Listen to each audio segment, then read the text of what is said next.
Barragem rompe e inunda a cidade em Minas Gerais. Bombeiros trabalham na busca dos soterrados. Fuga de criminosos causa grave acidente em São Paulo. Nova regra para aposentadoria beneficia quem começa a trabalhar mais cedo. 2 novos livros acusam a Igreja Católica de desviar donativos para bancar luxo. Relator do processo de cassação de Eduardo Cunha promete independência e isenção.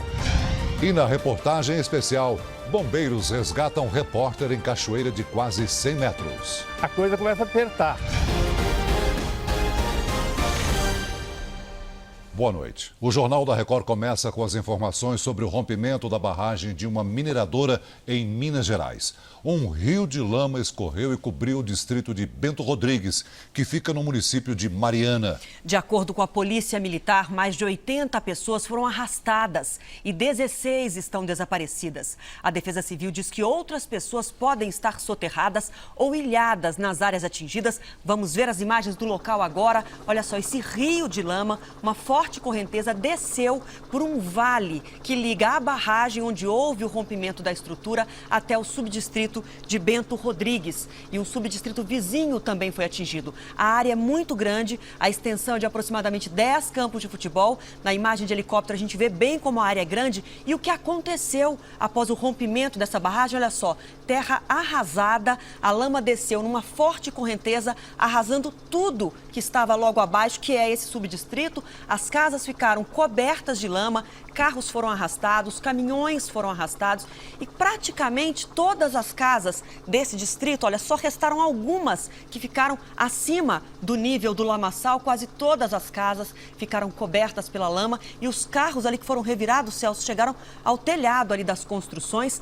Essa represa segurava os rejeitos tóxicos de mineração que se acumulavam numa área muito grande. Como eu disse, uma área de 10 campos de futebol, e com o rompimento da barragem, então, desceu todo esse lamaçal. Olha, um caminhão revirado que trabalhava ali na área da barragem. Esse subdistrito de Bento Gonçalves é pequeno, tem aproximadamente 620 moradores, mas um distrito vizinho de Paracatu de Baixo também foi atingido. A população total dessa área atingida é de aproximadamente 2.000 pessoas e quase todas são trabalhadores da mineradora Samarco e familiares desses trabalhadores. A Polícia Militar de Belo Horizonte informou que 80 pessoas foram arrastadas pelo lamaçal e 16 estão desaparecidas, mas são números ainda iniciais. Esses são números que ainda dependem de confirmação. Um corpo já foi encontrado. O rompimento da barragem, o acidente aconteceu por volta das 4 horas da tarde, levando pânico para os trabalhadores que estavam no local da mineração e levando toda a destruição para essa área. Os moradores que não foram atingidos estão sendo orientados pela Defesa Civil para deixarem essa região, para procurarem áreas mais altas. Só que as estradas de acesso a Bento Rodrigues estão interditadas. E vamos agora falar ao vivo com o repórter Luiz Gustavo, que está em Belo Horizonte e tem as informações mais recentes sobre o que aconteceu em Bento Rodrigues. Boa noite, Luiz Gustavo. Nós temos aí os primeiros números da polícia, mas já tem informações sobre as vítimas? Boa noite, Adriana, Celso, boa noite a todos. Olha, como todo acidente grave como esse, as informações vão chegando aos poucos e os dados que nós temos aqui são esses já divulgados por vocês, de uma morte e provavelmente 16 feridos, sendo que esse número pode ser muito maior, porque as unidades de resgate continuam trabalhando incessantemente em busca de sobreviventes desse grave acidente em Mariana. O que se sabe até agora é que pouquíssimos bombeiros, agora à noite, conseguiram chegar ao local onde a barragem se rompeu. E esses bombeiros, apenas esses bombeiros, estão trabalhando no resgate de possíveis vítimas. É uma corrida contra o relógio, porque à medida em que o lamaçal vai ficando mais duro por causa do calor, evidentemente dificulta a mobilidade, a mobilização de alguém que eventualmente esteja ferido. Por isso, os bombeiros tentam trabalhar o mais rápido possível. Apenas a parte mais alta da comunidade não foi atingida pelo mar de lama. Os moradores tiveram que sair às pressas apenas com as roupas do corpo. Agora à noite nós recebemos a informação de que o ministro da Integração Nacional, Gilberto Ock, vem a Belo Horizonte amanhã e daqui parte de helicóptero para Mariana para acompanhar o trabalho de resgate das vítimas. Donativos já começam a chegar à cidade, colchões, roupas, alimentos e provavelmente os desabrigados devem ser levados para um ginásio. É um momento de muita tristeza para nós mineiros, neste que já está sendo considerado um dos maiores desastres ambientais do estado. A prioridade agora é, óbvio, tentar encontrar vítimas, socorro vítimas feridas e depois investigar as causas desse acidente. Celso, Adriana. O Luiz Gustavo volta daqui a pouco com a gente com outras informações do rompimento dessa barragem que atingiu o subdistrito de Bento Rodrigues e Paracatu de Baixo, na região de Mariana, cidade histórica de Minas. Agora vamos falar de uma perseguição policial que terminou num grave acidente em São Paulo. Um carro roubado em alta velocidade capotou e atingiu uma família. O veículo era dirigido por um adolescente de 15 anos. Em altíssima velocidade, o criminoso em fuga perde o controle do carro, atravessa o canteiro central e atinge o veículo que vinha no sentido contrário. As pessoas que passam por ali são pegas de surpresa. Os dois carros ficam destruídos. A gente assustou muito, com o barulho foi muito forte. Parecia que tinha derrubado tudo na esquina. Uma família estava no carro atingido pelo criminoso. Todas as vítimas foram levadas ao hospital. 3 suspeitos acabaram presos. Um deles, um garoto de apenas 15 anos, que provocou a batida. Os criminosos foram abordados pela PM a 3 quilômetros daqui. Eles estavam em 2 veículos roubados a caminho de um desmanche na zona leste da capital paulista. Segundo a polícia, eles passaram toda a madrugada praticando crimes. Em um celular da quadrilha, o registro do planejamento dos roubos. Já deixa o carro ligado, só deixa tudo apagado. Na hora que vai passar, você só acende tudo e já embica atrás. O assaltante está à procura de adolescentes para levar os carros até o desmanche. Vou precisar de moleque para dirigir para mim amanhã, o R$200 por carro. A polícia vai investigar agora o desmanche que faz a receptação dos carros e rastrear as conversas para identificar o restante da quadrilha. Da família atingida no acidente, apenas o avô teve alta. A filha e a neta permanecem internadas. O torcedor do Vasco, que foi espancado numa estação de trem antes do clássico contra o Fluminense, não resistiu aos ferimentos e morreu. Nas redes sociais, torcedores rivais debocharam e comemoraram o resultado da briga. A mulher de Felipe está inconformada com a morte brutal. Eles são ruins, gente. Eles pegam para matar as pessoas. Isso não faz nem com bicho. Felipe de Souza Moreira, de 24 anos, morreu depois de passar 3 dias em coma induzido. O torcedor foi espancado no último domingo. Ele e mais 2 amigos iam assistir a partida entre Vasco e Fluminense. Na hora que eles chegaram e ficaram encurralados, não conseguiram nem voltar com esse amigo e nem correr. E na hora que já acertaram ele com um taco de beisebol. A briga foi pouco antes do jogo numa estação de trem em Mesquita, na Baixada Fluminense. Este vídeo divulgado na internet mostra 2 rapazes caídos, já desacordados. A polícia vai analisar imagens de câmeras de monitoramento para tentar identificar o grupo que espancou e matou o torcedor. Novas testemunhas estão sendo ouvidas. Desde março, integrantes da Young Flu estão proibidos de entrar em estádios por conta de envolvimento em episódios de violência.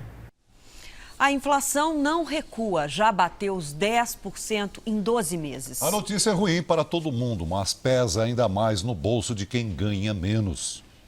Na cestinha da Dona Maria, só mesmo o básico. O arroz, o feijão, o óleo, mistura mesmo, você nem dá para comprar. Do pão, hoje ela até desistiu. Se eu compro o pão e a carne, como é que eu vou fazer? Fazer as compras caberem no bolso está difícil. Porque a gente ganha pouco e as coisas aumentam muito. O impacto dessa alta de preços não é igual para todo mundo. Depende do tipo de consumo de produtos ou serviços de cada família e do quanto esses gastos representam no orçamento da casa. A pesquisa divulgada hoje mostra que a inflação está mais alta justamente para quem ganha menos. O índice, que leva em conta o consumo de famílias com renda de até 2 salários mínimos e meio, acumula em 12 meses alta de 10,6%. Enquanto a inflação geral, medida pelo mesmo instituto, subiu 10%. No mês passado, o maior aumento foi do botijão de gás. Também pesaram muito a gasolina e a energia elétrica. Esta economista diz que a inflação piora a vida dos mais pobres. nós temos um certo retrocesso, ou seja, pessoas que adentraram a classe C acabam voltando de novo para D e E. Então é isso que o desemprego, né, a queda de renda e a inflação alta estão provocando, pessoas voltando de novo para a base da pirâmide social. É esse o custo. Tem que ficar cortando direto, senão o dinheiro que você ganha não dá para você se manter o mês inteiro. Sancionada pela presidente Dilma, já está em vigor a nova regra para a aposentadoria que substitui o fator previdenciário. Com a nova regra, milhares de brasileiros poderão se aposentar mais cedo e pelo teto, o que era difícil quando se aplicava o fator previdenciário. Agora, se o tempo de contribuição mais a idade atingir 85 pontos para as mulheres e 95 para os homens, a aposentadoria é paga pelo valor integral do benefício. Mas a contribuição tem que ser de, no mínimo, 30 anos para elas e 35 para eles. Essa pontuação só vale pelos próximos 3 anos. A partir de 2019, a fórmula vai acrescentar 1 ponto a cada 2 anos. Em 2027, para conseguir a aposentadoria pelo teto, serão necessários 90 pontos para as mulheres e 100 para os homens. A nova regra beneficia principalmente os brasileiros que começam a trabalhar cedo. Com 30 anos de contribuição, por exemplo, uma mulher consegue se aposentar aos 55 anos. Com o fator previdenciário, havia um desconto de pelo menos 20% no valor do benefício. É o caso de Marisa. Para receber o teto do benefício usando o fator previdenciário, a bancária teria que parar de trabalhar em 2022. Agora eu posso me aposentar o ano que vem, com 30 anos de contribuição e pelo valor integral, 6 anos a menos, e recebendo o teto. Se a nova fórmula é boa para os aposentados, este especialista em direito previdenciário lembra que a regra vai sobrecarregar as contas públicas. É uma despesa que volta a ser absorvida pelo governo. Então, veio na contramão do ajuste fiscal essa medida. O verão se aproxima e nessa hora aumenta o desejo de muita gente de emagrecer, de ficar sarado. Mas é preciso cuidado com os excessos nos treinos e respeitar os limites do corpo. 40 anos e hipertenso. Seria o suficiente para ficar mais atento, mas Ângelo fazia exercícios puxados, achando que tudo bem. Morreu de parada cardíaca durante uma aula de jump, aquela em camas elásticas. Quando a atividade física é intensa, os músculos precisam de mais oxigênio. Aí o coração começa a bater mais forte e mais rápido. Qualquer problema, como uma artéria obstruída, por exemplo, atrapalha tudo. Então o coração sofre e pode parar de repente. Felizmente, muitos desses problemas são assintomáticos. As pessoas não têm sintomas. Só vão perceber ou quando já estão no estágio mais avançado ou às vezes de forma súbita. As academias de boa parte do país não podem obrigar o aluno a fazer exames médicos. A maioria recomenda, aconselha, mas exigir não pode. Aí, o que deveria fazer bem para o corpo passa a ser um risco. O primeiro passo para fugir de problemas é não mentir naquele questionário feito logo depois da matrícula.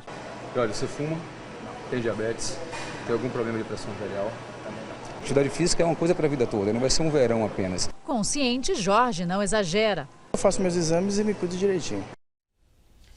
4 policiais militares acusados de matar um deficiente mental em 2008 voltaram ao banco dos réus. Os justiceiros, que ficaram conhecidos como Highlanders por decapitar as vítimas, já tinham sido julgados em 2010. O plenário estava lotado. Parentes da vítima e dos 4 policiais militares acompanharam o júri. Os PMs são acusados de sequestrar e decapitar o deficiente mental Antônio Carlos da Silva Alves. Ele tinha 31 anos. Jamais esperava isso, né, da polícia, né? 2 policiais preferiram ficar em silêncio. Os outros negaram participação no crime. Os 4 pegaram o meu irmão e mataram e agora estão aqui mentindo só para poder ser solto. O assassinato de Carlinhos foi em 2008. Ele teria sido vítima de um grupo de extermínio que ficou conhecido como Highlander por causa das decapitações. Ao menos 12 pessoas foram executadas dessa maneira. Em 2010, os 4 policiais militares foram condenados pelo assassinato e decapitação de Carlinhos. Um ano depois, a defesa conseguiu anular o julgamento. 3 PMs foram soltos. Só um ficou preso porque cumpria a pena por outro crime. Não existe nenhuma prova técnica que leve qualquer membro dessa equipe ao homicídio de Carlinhos. E ontem, outros 6 policiais militares foram condenados pelo assassinato do jovem Marcos Paulo de Souza em 2007. Na época, os PMs obrigaram o rapaz a beber lança-perfume. O grupo pegou penas entre 14 e 18 anos de prisão. O deputado Fausto Pinato, do PRB de São Paulo, foi escolhido para ser o relator do processo de cassação de Eduardo Cunha no Conselho de Ética. Alvo de uma chuva de dólares ontem, Cunha baixou hoje novas normas de segurança na Câmara. No auge da crise que ameaça cassar o seu mandato, Eduardo Cunha recepcionou hoje, ao lado da mulher Cláudia Cruz, também citada nas denúncias, o príncipe e a princesa do Japão, em visita oficial ao Brasil. A comitiva foi recebida em audiência e participou de sessão solene no plenário. Os japoneses não notaram os manifestantes pró-impeachment acorrentados a um pilar do principal salão da Câmara, que hoje, diante da ordem de Cunha de retirá-los do local, decidiram sair voluntariamente. Diante dos confrontos ocorridos ontem aqui mesmo no Salão Verde, Eduardo Cunha, como prometido, tomou providências para, segundo ele, pôr ordem na casa. A primeira delas, a partir de amanhã, todos os visitantes do Congresso, e eles chegam a 30 mil nos dias de votação, terão de passar por detectores de metal. A determinação vem em resposta a um protesto contra o próprio Cunha, ocorrido nesta quarta, quando um manifestante lhe atirou dólares falsos. No Conselho de Ética, o processo de cassação do deputado, aberto na terça, já tem relator. É Fausto Pinato, do PRB. Advogado de formação e deputado de primeiro mandato, eleito por São Paulo, ele promete independência e prevê que apresentará seu relatório preliminar no dia 24. Sou um cara independente, vou estar pegando cópia do processo, vou estar estudando. Se houver a possibilidade do conjunto probatório de ter uma decisão antes, eu vou apresentar. Existe uma grande possibilidade de eu aceitar a denúncia. Para mim já disse que é diferente. A mim me cabe me defender e provar a inocência do que está sendo na representação, mais nada. A presidente Dilma Rousseff inaugurou hoje um trecho do Canal do Sertão, em Alagoas. A própria presidente fez o acionamento da abertura da comporta. O terceiro trecho, de 28 quilômetros, deve levar água a mais de 60 mil pessoas e custou 850 milhões de reais. Agora a nossa reportagem. Desafiar o medo nas alturas. Assim é a rotina dos bombeiros que se arriscam todos os dias. O repórter Luiz Carlos Azenha participou do treinamento desses homens.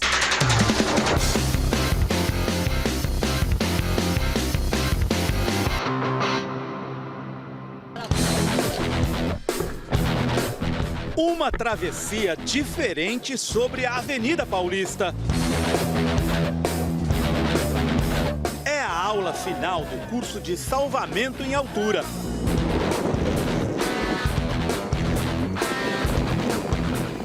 Uma forma de ambientar os bombeiros com situações que eles terão de enfrentar. Manter a calma, o sangue frio, mesmo em situações limite. O capitão que comanda o curso vem por último, dando exemplo aos alunos. São 100 metros de altura. Hoje os bombeiros fazem treinamento no edifício que foi o palco da última grande tragédia nas alturas em São Paulo.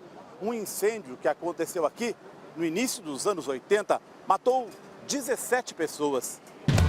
O episódio ficou gravado na memória coletiva por causa do heroísmo de um pai que no sábado de carnaval decidiu levar 2 filhos ao escritório. Uma sequência de fotos registrou. No segundo andar, Cosme olha para a rua sem saber ainda do incêndio. Aqui ele já aparece sem camisa e assustado. Cosme foi checar o elevador e voltou. A escada de emergência não tinha portas corta-fogo. Preenchi vários vasilhames com água, Peguei pano molhado, mandei eles colocar sempre sem eu saber de nada. Cosme decidiu lançar os filhos na marquise. Logo abaixo, primeiro foi Luciano, depois Elaine. Ele explicou pra gente mais ou menos como cair lá embaixo. O que ele disse? Pra gente cair igual o cachorrinho. Pôr as mãos e os joelhos no chão. E rolar. E depois correr até a marquise. Em seguida, Cosme se jogou. Aqui ele abraça os filhos à espera do resgate. No prédio ao lado, um bombeiro improvisou a travessia numa corda de nylon. Cosme fraturou os 2 calcanhares. Os filhos sofreram ferimentos leves. O que o senhor achou do trabalho dos bombeiros, seu Cosme?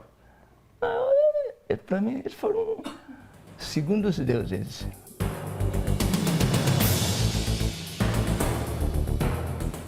Ele jogou 2 vezes, porque essa corda é de nylon, né? Dependendo do tempo, a temperatura ela se dissolve. Era uma corda de nylon. Era, né? Agora não sei como é que é, né? Hoje em dia, os bombeiros usam equipamento de última geração. É que precisam atender a uma cidade que tem milhares de arranha-céus.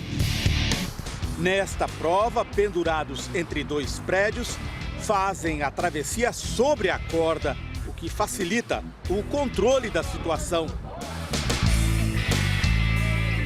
Depois, descem num rapel.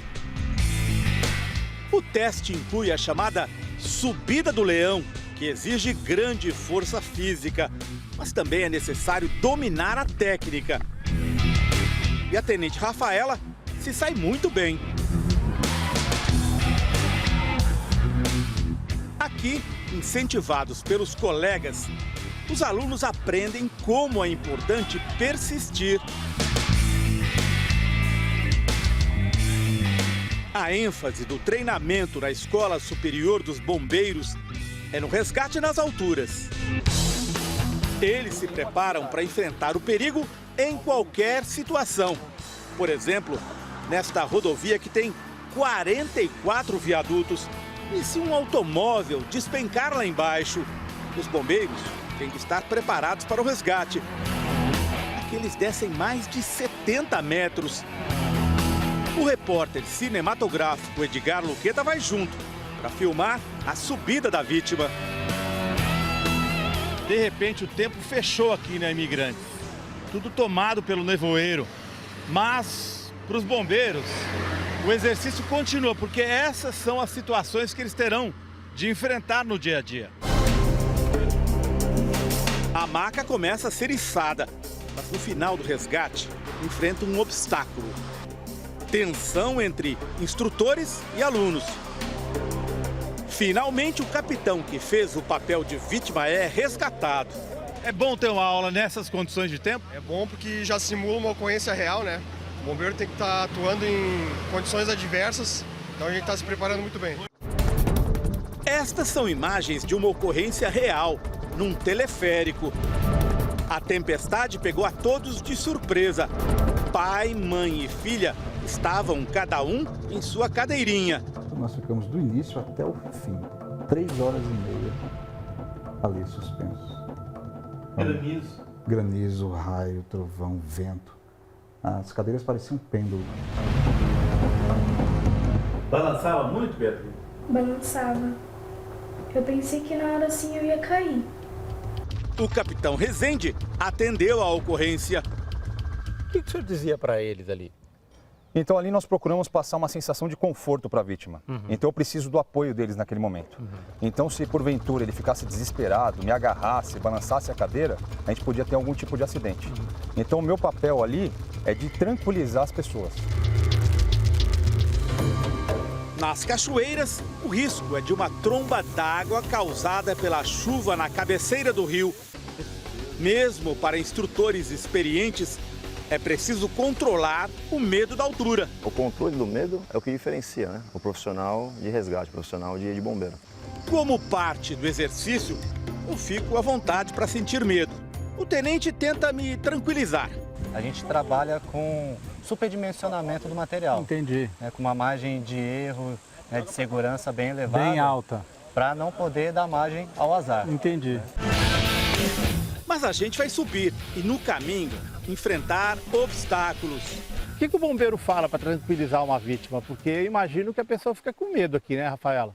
Costuma ficar, mas a gente procura conversar bastante para ficar tranquilo, dizer que a gente costuma fazer isso com uma certa frequência. Mas, apesar do que a Rafaela diz, para a vítima aqui, a coisa começa a apertar. Fica tranquilo, nós vamos passar no meio de umas árvores, tá? Ó, estamos passando no meio de umas árvores agora, que estavam no caminho do resgate. Os bombeiros enfrentam muito isso, né? Obstáculos que eles têm que vencer. Esse aqui a Tenente Rafaela está vencendo com as mãos, ó. Pronto, tudo isso. Olha aí a Rafaela.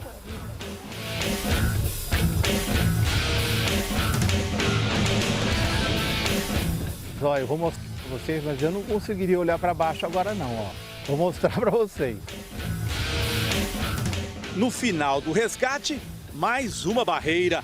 A maca fica numa posição vertical a mais de 80 metros de altura. A gente está passando por um sufoco aqui. Sufoco para a vítima, né? Esse é o ponto final. Olha só, cachoeira aqui. Não, vai. Eu nervoso aqui, obviamente. Pode ir.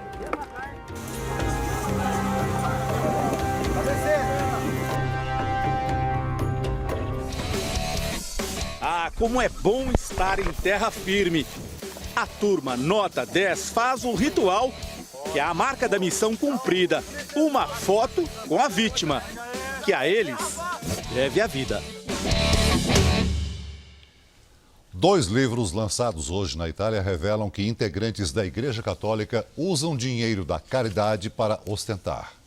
Dentro da igreja que prega a pobreza, uma vida de luxo e regalias. O Vaticano teria imóveis na Itália, França, Reino Unido e Suíça avaliados em mais de 11 bilhões de reais. Valor 7 vezes maior do que o declarado. A informação está no livro Via Crucis, de Gianluigi Nuzzi. O jornalista italiano, conhecido por denúncias de corrupção e fraudes na Santa Sé, também revela que a Igreja Católica teria um esquema de venda de canonizações e beatificações. Numa segunda publicação, mais escândalos financeiros. Em Avareza, Emiliano Fittipaldi revela gastos desproporcionais de homens do alto escalão do Papa Francisco.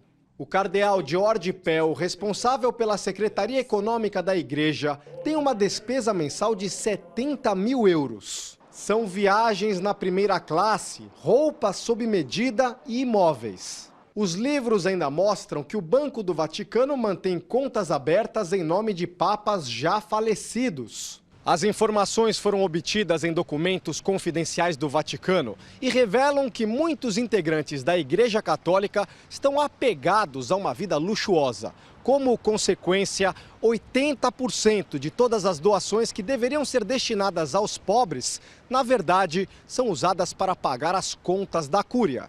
2 integrantes de uma auditoria interna chegaram a ser presos, acusados de roubar os documentos. A Igreja Católica condenou o vazamento das informações. O porta-voz afirmou que elas foram levantadas a pedido do próprio Papa e garantiu que Francisco continua com o trabalho de reorganizar as finanças do Vaticano e tornar a instituição mais transparente.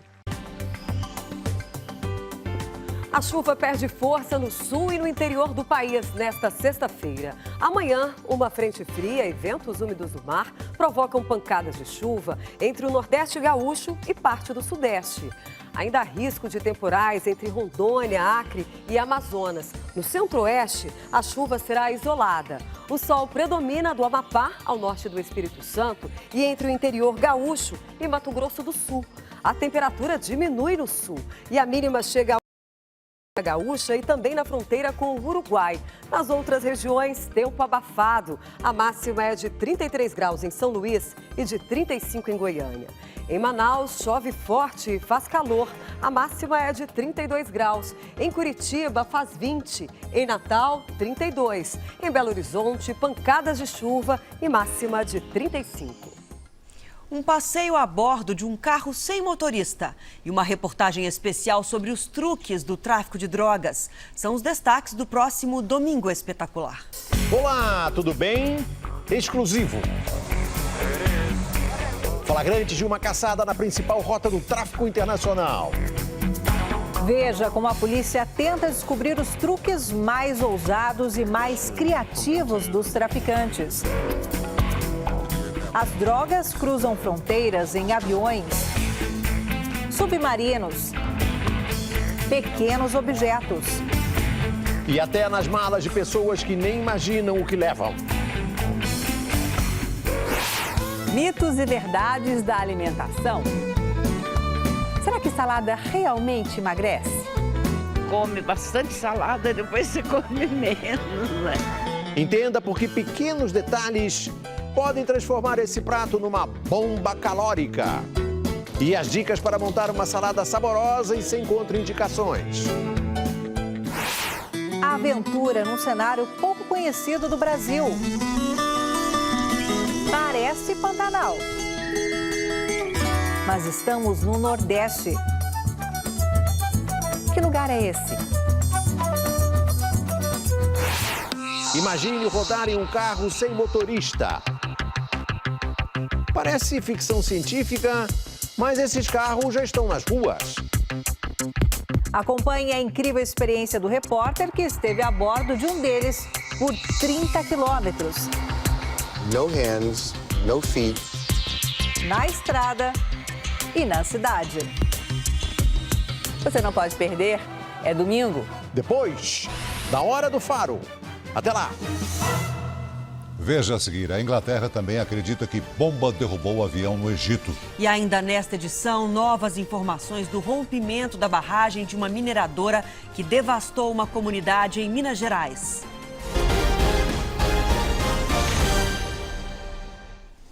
Voltamos com as notícias internacionais. A NASA revelou hoje por que Marte se tornou um planeta inabitável. Segundo os cientistas, fortes tempestades solares acabaram com a atmosfera do planeta vermelho e fizeram com que Marte perdesse sua água. Para a NASA, foi assim que o então planeta de clima quente e habitável, muito parecido com a Terra, se tornou um deserto gelado. A Inglaterra reforça a tese de que uma bomba derrubou o avião russo no Egito. É a causa mais provável, afirmou David Cameron. O primeiro-ministro britânico seguiu a mesma linha das fontes de segurança americanas. Um artefato explosivo pode ter sido plantado no avião pelo Estado Islâmico. Cameron ainda defendeu a suspensão de voos que sairiam do aeroporto de Sharm el-Sheikh com destino à Inglaterra por precaução. Nesta sexta, algumas companhias devem transportar passageiros britânicos, mas sem a bagagem de mão. Em Londres, o presidente do Egito contou que uma equipe inglesa esteve há 10 meses no aeroporto para verificar a segurança e afirmou que vai cooperar no que for preciso. Apesar da declaração, integrantes dos governos egípcio e russo criticaram os britânicos, já que os investigadores ainda não têm provas que confirmem o motivo da queda. O grupo Província do Sinai, ligado ao Estado Islâmico, afirmou que vai revelar como derrubou o avião, só que no momento adequado. Os terroristas já haviam prometido vingança contra os ataques aéreos russos na Síria. Hoje foram enterradas as primeiras das 224 vítimas da queda. Você vai ver a seguir, patrões que conseguiram imprimir a guia do Simples Doméstico têm que pagar impostos até amanhã. E novas informações da inundação em Minas. O flagrante do desespero dos funcionários da mineradora quando a barragem estourou.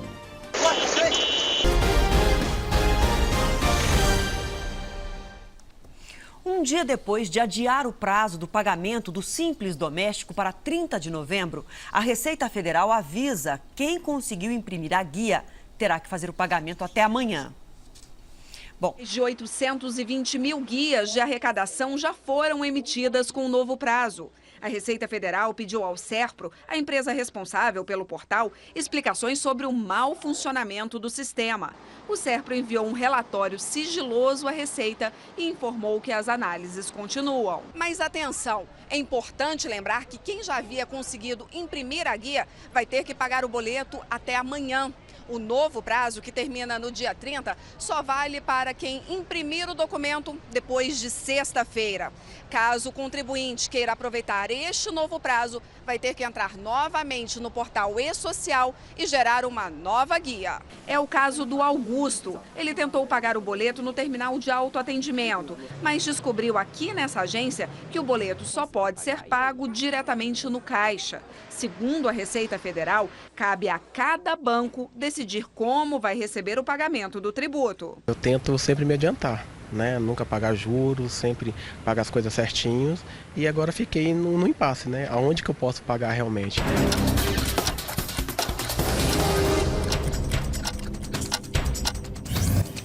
A CPI das armas da Assembleia Legislativa do Rio de Janeiro revelou que 1.623 armas, munições e explosivos desapareceram do depósito da Polícia Civil nos últimos 10 anos.